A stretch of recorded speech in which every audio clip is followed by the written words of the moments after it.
আজ আমরা আপনাদের নিয়ে চলেছি বাংলাদেশের এক মনোমুগ্ধকর প্রাকৃতিক সৌন্দর্যের স্থানে, যে স্থানটির নাম সিলেটের জগদীশপুর চা বাগান, যেখানে রয়েছে সবুজে ঘেরা পাহাড়, ঝিরিঝিরি হাওয়া আর অপার শান্তি।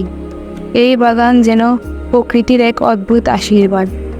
এটি যেন চায়ের এক জাদুকরী জগৎ। দূর থেকে দেখা যায় দুপাশ জুড়ে সারি সারি চা গাছ, আর মাঝখানে চলে গেছে একটি আঁকাবাঁকা কাঁচা রাস্তা, যেন আপনাকে আমন্ত্রণ জানাচ্ছে সবুজের রাজ্যে। আর চা বাগানের প্রবেশ পথটি এমনভাবে সাজানো যেন কেউ এখানে আপনাকে প্রবেশ করলেই একটা নতুন জগতে ঢুকে পড়েছেন, যেখানে শহরের কোনো কোলাহল নেই, আছে শুধু প্রকৃতির শব্দ আর চা পাতার সুবাস। রাস্তাটির দুপাশে মাঝে মাঝে বড় চা গাছ, যা ছায়া দেয়।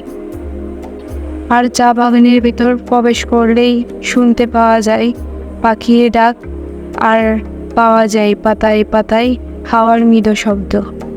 ছোট ছোট চা গাছের সারি যেন পাহাড়ের বুকে আঁকা এক নিখুঁত শিল্পকর্ম, যেটি দেখলেই সহজেই চোখ জুড়িয়ে যায়। চা বাগানের প্রবেশপথেই একটি ছোট্ট গেট বা সাইনবোর্ড, যেখানে লেখা আছে জগদীশপুর চা বাগান, ন্যাশনাল টি কোম্পানি লিঙ্ক। এখন আমরা জানব জগদীশপুর চা বাগানের পরিচিতি। সিলেট জেলার মৌলভীবাজারের কমলগঞ্জ উপজেলায় অবস্থিত জগদীশপুর চা বাগান। এটি দেশের প্রাচীন ও ঐতিহাসিক চা বাগানগুলোর একটি।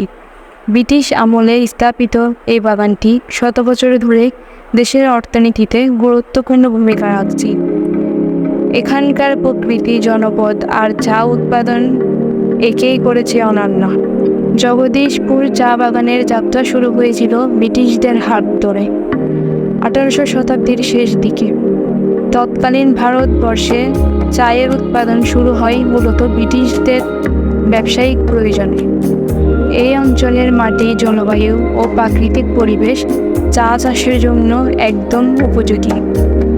সময়ের সাথে সাথে এখানকার উৎপাদন, প্রযুক্তি ও শ্রমিকদের জীবনধারা পরিবর্তিত হয়েছে, তবে এখানকার ঐতিহ্য ও প্রাকৃতিক সৌন্দর্য এখনও অমলিন। জগদীশপুর চা বাগান মানেই সবুজে মোড়া এক স্বপ্নলোক। দূরে পাহাড়ের সারি, মাঝখানে আঁকাবাঁকা পথ, পাশে ঝিরিঝিরি হাওয়া বইছে পাতার ফাঁকে। প্রকৃতি প্রেমী কিংবা ফটোগ্রাফারদের জন্য এটি এক আদর্শ জায়গা। বাগানের মাঝে হাঁটলে মনে হয় যেন সব কিছু থেমে গেছে, শুধু প্রকৃতির কথাই বলছে। চারিদিকে যতদূর চোখ যায় শুধু সবুজ আর সবুজ।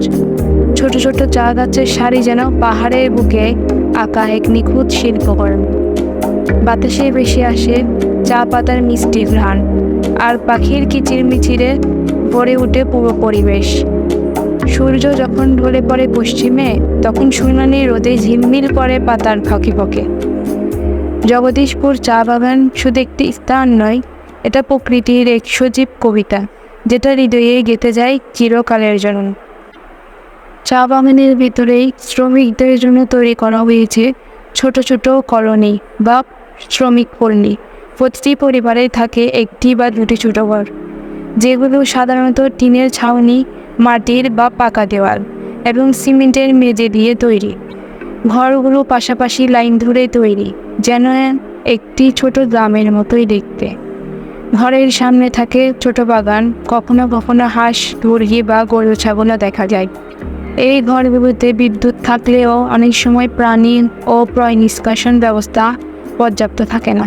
তবুও এই ঘরগুলোতে তারা গড়ে তুলে এক ধরনের সামাজিক বন্ধন, যা যুগ যুগ ধরে চলে আসছে। চা শ্রমিকদের মূল কাজ হলো চা পাতা তোলা। প্রতিদিন সকাল 8টা থেকে 9টার মধ্যে তারা কাজ শুরু করেন।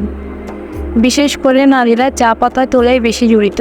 মাথায় ঝুড়ি বা ব্যাগ ঝুলিয়ে দু হাতে পাতাগুলো তুলতে তুলতে তারা সারাদিন ধরে হাঁটেন সারি সারি গাছের ভিতর দিয়ে। একজন শ্রমিককে প্রতিদিন নির্দিষ্ট পরিমাণ পাতা তুলতে হয়, প্রায় 20 থেকে 25 কেজি, যার ভিত্তিতে তাদের মজুরি নির্ধারিত হয়। শুধু পাতা তোলাই নয়, অনেক শ্রমিক আগাছা পরিষ্কার, রাস্তা মেরামত, চারা রোপণ এবং কারখানার চা শুকানো ও প্রক্রিয়াজাতকরণেও যুক্ত থাকেন। চা শ্রমিকদের দৈনিক মজুরি খুবই কম। বর্তমানে একজন শ্রমিক দৈনিক 170 থেকে 80 টাকা পান, যা একটি পরিবারের জন্য খুবই সীমিত। জগদীশপুর চা বাগান শুধু একটা ভ্রমণ স্থান নয়, এটি আমাদের ইতিহাস, ঐতিহ্য এবং প্রকৃতির সঙ্গে এক মধুর সম্পর্কের প্রতিচ্ছবি।